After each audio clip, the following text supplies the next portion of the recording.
Enggak ditip oleh Bismillahirrahmanirrahim. Assalamualaikum warahmatullahi wabarakatuh. Alhamdulillah wassalatu wassalamu ala Rasulillah ma ba'du. Alhamdulillah kesempatan malam hari ini, di kesempatan ini kita bisa bertatap maya walaupun melalui media YouTube ini, mudah-mudahan bermanfaat buat kita semuanya. Dan saat ini saya sudah bersama Ustadz Muhlisin LC. Beliau adalah salah satu alumni Pondok Pesantren Nurul Khalil Bangkalan, Madura, juga Pondok Pesantren Tahfidzul Quran Al Asrar, dan luar biasanya beliau adalah alumni Al Azhar. Jurusan apa Ustaz? jurusan tafsir. Jurusan tafsir. Dan malam hari ini saya Imam Qori akan berbincang bersama beliau ini tentang tentang moderasi beragama yang sampai hari ini Ustaz ya menjadi salah satu topik pembicaraan di negara kita terutama, dan topik ini cukup populer ya untuk kita bahas saat ini. Ustadz, ini pertama nih Ustadz, menurut panjenengan ini apa makna moderasi beragama? Ya, moderasi ya. Sebelum kita harus pisah dulu ya antara moderasi dan agama. Makna moderasi kalau kita mengacu di KBBI maknanya adalah jalan tengah. Ya, jalan tengah ya wis itu disebut moderasi. Kalau penengah disebut moderator. Ya, disebut moderator. Kalau moderasi beragama ya maksudnya adalah tidak terlalu tidak ekstrim juga tidak tidak liberal ya, tidak radikal, tidak liberal. Sebagaimana Allah Subhanahu wa taala mengatakan di dalam Al-Qur'an, "Wa kadzalika ja'alnakum ummatan wasata" ya. Kami jadikan kalian umat yang wasata, tengah-tengah. Kata ja'ala dan khalaqah beda. Di sini Allah Subhanahu wa taala pakai kata ja'ala. Ja'ala itu ada peran serta dari orang lain. Kalau khalaqah Allah Subhanahu wa taala tanpa campur tangan oleh siapapun, kayak misalnya alladzi ja'ala lakumul arda. Berarti ketika menjadikan bumi Allah Subhanahu wa taala tidak dibantu oleh siapapun. Tapi kalau pakai kata ja'ala, Allah Subhanahu wa taala mengabarkan ya seakan-akan kepada kita perlu berjuang untuk menjadi wasato. Tidak semerta-merta kemudian karena Allah Subhanahu wa taala berfirman ja'alnakum ummatan wasato, kemudian kita menganggap apa yang kita lakukan adalah wis yang paling tengah. Tidak ya, karena sekali lagi Allah pakai ja'ala, artinya kita perlu berjuang untuk mencapai itu ya dengan ilmu ya diantaranya. Ya, sehingga moderasi beragama itu pada intinya ada peran ya, ada peran kita dengan orang lain begitu ya, betul. Untuk mencapai sebuah moderat itu, moderat yang bersatu. Nah sampai hari ini kan moderasi beragama itu masih menjadi perbincangan yang hangat, terutama di wilayah Kementerian Agama, gitu kan. Sampai hari ini yang Ustadz lihat ini apa problem yang perlu kita pecahkan dari moderasi beragama ini? Kalau saya melihat ada dua faktor utama ya, problem moderasi agama ini. Yang pertama adalah ketidaktahuan atau tak punya ilmu. Tapi dia cinta agama, atau sederhananya cinta agama tapi tak dibarengi dengan keilmuan yang bagus ya, tidak dibarengi ilmuwan yang cukup. Akhirnya ya mudah mengkafirkan orang yang tidak sepaham ya, disalahkan, disesatkan, dan pada akhirnya sampai di titik ya halal darahnya itu kan fatal sekali. Ya karena itu dia cinta agama. Jadi kalau ada orang melanggar yang menurut dia melanggar agama, ini tempatnya di neraka, harus dimusnahkan dan seterusnya. Padahal menyayangi sesama itu juga anjuran agama kan begitu. Iya, rahimuna yarhamuhumur rahman. Irhamu man fil ardi yarhamukum man fis sama. Kalau kita melihat di salah satu hadis itu kan ada mohon maaf ya, orang yang pernah ya mohon maaf ya PSK mantan ya, kemudian menolong seekor anjing yang kehausan masuk surga, itu kan diantaranya adalah karena kasih sayang itu. Jadi peran kasih sayang di dalam Islam itu harus kita lestarikan, itu sangat-sangat besar gitu pahalanya. Apalagi memang Allah Subhanahu wa taala mengatakan di awal Al-Qur'an itu pakai kata bismillah, seakan-akan Allah ingin mengenalkan di situ disifati Ar-Rahman. Jadi Allah mengenalkan dirinya pertama kali adalah yang Maha Pengasih, Maha Penyayang. Seharusnya itu yang menjadi sifat kita. Jadi kemanusiaan itu juga sangat penting ya. Sangat penting untuk mendapatkan nilai-nilai moderasi yang bagus, Yang maka bagus. di situ ada kemanusiaan yang harus kita junjung tinggi ya. Kemudian faktor kedua ya, kalau tadi faktor utama cinta agama tak dibarengi dengan keilmuan yang cukup. Problem kedua ini, dia mungkin belajar agama, dapat ilmu, tapi sayang mungkin belajar kepada orang-orang yang silsilah keilmuannya, sanad keilmuannya tidak jelas ya. Sehingga yaitu cenderung akan mempunyai paham-pemahaman yang kurang baik. Padahal agama kan sanad keilmuan itu kan bagian dari agama. Al-isnadu minaddin. Ya. Jadi itu dua tadi ya yang menjadi penyebab problem ya terutama. Ya kemudian ini kan moderasi beragama terutama di kalangan di Kementerian Agama itu kan diajarkan bahkan mulai sejak MI. Jadi tingkat anak-anak sampai sekolah menengah pertama, kedua dan ketiga itu. Kira-kira menurut Ustadz ini bagaimana cara menanamkan moderasi itu kepada pelajar ya, terutama kan mereka kan masih dalam tahap belajar, masih labil dan seterusnya itu. Bagaimana menanamkan sikap moderasi kepada mereka para pelajar itu? Ya kembali ke tadi yang saya sampaikan ya, ada di situ faktor ilmu yang paling dominan ya.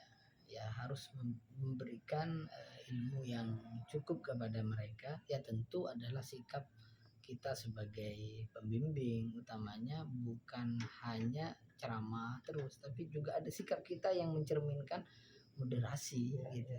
Nah, karena ada ungkapan gini ya, bahwa ada ungkapan lisanul hal afsahu min lisanil maqal. Jadi tingkah laku dari siapapun, utamanya guru, itu lebih fasih daripada hanya ceramah gitu. Jadi kalau gurunya sudah moderasi, insya Allah ada diikuti ya, akan diikuti. Terlepas secara otomatis tadi ya. Terlepas ya ilmu juga penting ya disampaikan, kasih sayang. Apalagi juga kita kenal ya bagaimana Rasulullah SAW mengajarkan tentang kasih sayang. Kemudian ada satu metode cara paham kita terhadap Al-Quran itu, kata salah satu guru kami, kalau di dalam Al-Quran itu kata Sayyidatina Aisyah, itu kan Rasulullah adalah Quran yang berjalan, sehingga kalau ada pemahaman kita terhadap Al-Quran yang cenderung keras, kemudian kok tidak sesuai dengan Rasulullah, pemahaman kita harus dikoreksi. Jadi juga penting mengenalkan kepada para pelajar adalah sikap-sikap, sifat-sifat dari Rasulullah. Jadi intinya ketika kita melihat sifat Rasulullah, pada dasarnya kita di situ Quran yang kita lihat. Artinya kalau seorang murid melihat tingkah laku seorang guru, maka akan sedikit banyak mereka akan diikuti, termasuk tentang moderasi ini. Iya Ustaz, ini kan Ustaz kan alumni Timur Tengah ini, luar negeri ini, berapa tahun Ustaz ini? 4 tahun. 4 tahun ya, cukup ya 4 tahun ya. Kurang sih sebenarnya. Kurang ya. Tuntutan harus pulang ini. Tapi Ustaz, kalau di luar negeri itu, misalnya di Al-Azhar mungkin ya, atau mungkin di Mesir, atau mungkin Ustaz di tempat lain ya Ustaz. Ustaz kan juga ngajar di mana ini? Jepang ya, via online gitu kan. Bagaimana pandangan mereka tentang moderasi ini? Apakah di sana juga sama dengan di Indonesia atau seperti apa? Utamanya di Azhar ya, yang saya pernah hidup di sana, moderasi di sana itu sangat-sangat bagus ya. Sangat bagus. Iya, jadi Alhamdulillah lah, kami juga tadi menyampaikan selain kami baca di beberapa referensi tentang moderasi, kami ngalami sendiri di Mesir itu, Ustadz, udah biasa ada masjid gabung sama gereja gitu. Kemudian para tokoh gereja dengan guru-guru kami juga diskusi tentang moderasi ya, persatuan ya. Kami tentu mungkin berbeda, keyakinan berbeda, tapi kami punya harus melihat sisi persamaan ya. Kalau taruhlah ada 1000 perbedaan namun ada satu persamaan, kita fokus kepada satu yang persamaan itu, karena keyakinan itu nggak bisa dipaksa ya, nggak bisa. Misalnya ada seseorang yang sudah yakin itu betul, kemudian kita nggak bisa. Makanya ada ungkapan, kalau seseorang itu ingin menyatukan sesuatu yang udah keniscayaan berbeda, maka dia akan radikal. Iya. Seringkali kan Allah Subhanahu wa taala menyinggung itu. Lam syaa rabbuka la ja'alan nasa ummatan wahidah. Kalau Allah berkehendak akan kami jadikan umat itu satu aja. Tapi tidak mungkin kan? Nggak mungkin, iya. Dari dulu nggak mungkin. Iya. Kemudian ya pada akhirnya ya harus kita ingat Allah berfirman, summa ilayya marji'ukum fa ahkumu bainakum. Pada saya, kata Allah, kalian akan dikembalikan dan akan kami berikan keputusan gitu. Ya udah, kamu silahkan dengan keyakinanmu gitu, saya dengan keyakinan saya. Tapi bukan berarti kemudian kita tidak boleh berdakwah ya. Silahkan berdakwah. Toh kalau misalnya nanti tetap ada perbedaan, kita harus sama-sama lapang dada. Iya, artinya ketika kita menemui kelompok yang seperti itu, kira-kira apa yang harus kita lakukan ini, Ustaz? Ya, Kelompok yang ya, kurang moderat lah. Iya, yang kurang moderat atau terlalu terlalu dia ya seolah-olah meremehkan agama, melonggarkan agama, terlalu gitu kan. Atau sebaliknya, terlalu nekat di dalam agama. Ya, seperti tadi yang saya singgung, tentu kita juga punya kewajiban berdakwah kalau kita yakini dia sedang salah. Lagi-lagi bukan kemudian kita merasa paling benar, tidak ya. Tapi memang kewajiban kita untuk berdakwah tanpa kemudian ya menghukumi mereka ahli neraka, tanpa harus seperti itu. Jadi tetap harus kita sampaikan dengan santun. Kalau toh pada akhirnya kita berbeda, ya lagi-lagi kita harus lapang dada. Ya. Artinya kan di situ juga ada sifat ada sifat kemanusiaan yang mungkin sama dengan kita, kan begitu. Iya. Mungkin itu yang kita junjung tinggi ya, sehingga walaupun kita berbeda di satu sisi tapi sama di sisi yang lain. Ya, begitu. Kemudian mungkin ada pesan-pesan khusus nih, terutama bagi para remaja. Ini kan masih dalam tahap belajar ini, mungkin ada pesan-pesan khusus ini supaya tidak terlalu kaku dalam beragama, pun juga tidak terlalu liberal atau terlalu longgar dalam beragama. Itu mungkin ada yang perlu disampaikan, Ustaz. Gimana, Ustaz? Ya, tentu kalau pesan ya, apalagi untuk remaja atau para pelajar adalah belajar khususnya tentang tak cukup hanya cinta, harus rajin belajar. Kita harus punya keyakinan ilmu al-alim itu lebih utama dari abid ya, daripada orang yang fokus ibadah gitu. Alim, jadi belajar ya tentu harus belajar kepada orang yang kredibel, orang yang berkompeten, sanad keilmuannya jelas gitu. Jadi jangan kemudian menemukan di suatu komunitas, kenal dengan orang, kemudian mendalami ilmu dari mereka tanpa tahu silsilah keilmuannya. Jadi itu semangat belajar dari ilmu yang jelas.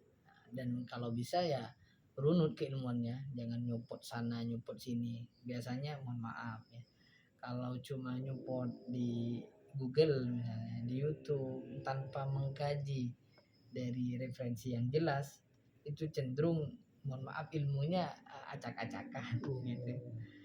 Dan juga bisa mengarah ke situ. Apalagi sekarang ini media sangat Iya, mudah ya dulu untuk ya. mengakses itu tuh. Ya, ya, Dan media tidak memfilter kan. iya. Semuanya asal dia mau ngomong bisa kesebar. Terima kasih Ustadz, Ya, ini luar biasa. sama-sama. Ini ada beberapa hal ini catatan terutama bagi kita semuanya tentang moderasi ini. Artinya boleh saja kita berbeda dalam hal keyakinan, tapi kita punya persamaan dari sisi kemanusiaan. Artinya kita tetap tidak boleh saling menyalahkan satu sama lain. Kita harus bersatu kan begitu ya. Kemudian ini terutama nih buat kita semuanya para remaja ini terutama, jangan sampai kita hanya mengandalkan ilmu yang ada di YouTube atau ada di Google atau di Mbah Google, Syekh Google itu. Tapi bukan berarti itu salah, tapi harus kita konfirmasi kepada guru-guru yang kredibel seperti beliau Ustaz Molisin ini. Alumni pondok pesantren luar biasa, jadi alumni Al Azhar juga, dan sekarang sudah mengabdi di masyarakat. Semoga beliau juga diberikan kesehatan, kita semuanya terutama. Ya, mudah-mudahan yang sedikit ini bisa memberikan pencerahan kita agar supaya kita beragama itu tidak terlalu keras, pun juga tidak terlalu santai, tidak terlalu liberal gitu ya. Santai ya dalam beragama, tapi jelas Harus dan nikmat akurat. ya, beragama Harus itu harus nikmat ya. Jangan sampai kita katanya beragama tapi kita kok malah tidak menyayangi sesama, itu kan bahaya. Ya keluar Keluar. justru malah keluar Iya. dari esensi agama. Ya artinya ketika kita berjuang di satu titik tentang agama, maka jangan sampai di sisi yang lain kita Tinggalkan. meninggalkan agama kan begitu. Artinya ajaran agama itu semuanya berkesinambungan. Ya. Terima kasih Ustadz. Ya. Terima kasih. Assalamualaikum warahmatullahi wabarakatuh. Waalaikumsalam warahmatullahi wabarakatuh.